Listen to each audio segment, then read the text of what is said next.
പത്തനംതിട്ടയിലെ യു.ഡി.എഫ് സ്ഥാനാർത്ഥി ആന്റോ ആന്റണിക്കെതിരെ സഹകരണ ബാങ്ക് അഴിമതി ആരോപണവുമായി എൽ.ഡി.എഫ് രംഗത്തെത്തി. ബി.ജെ.പി സ്ഥാനാർത്ഥി കെ സുരേന്ദ്രനെതിരെ ശബരിമല പരാമർശങ്ങളുമായാണ് എൽ.ഡി.എഫ് ഉന്നയിക്കുന്നത്. ആരോപണം രാഷ്ട്രീയ തട്ടിപ്പാണെന്നും തോൽവി ഭയന്നാണെന്നും യു.ഡി.എഫ് പ്രതികരിച്ചു.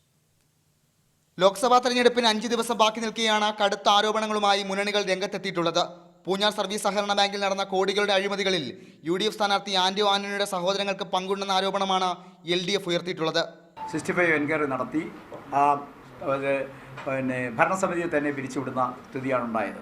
അപ്പോൾ ഈ തരത്തിലുള്ള വലിയ തോതിലുള്ള അഴിമതികൾ അദ്ദേഹത്തിൻ്റെ സഹോദരൻ്റെ പേരിൽ ആരോപിക്കപ്പെട്ടിരിക്കുന്നു. ഇത് ശരിയാണെങ്കിൽ തീർച്ചയായിട്ടും ഇത് സംബന്ധിച്ചുള്ള ഗൗരവമായ ഒരു അന്വേഷണം അതാണ് ഞങ്ങൾ ആവശ്യപ്പെടുന്നത്.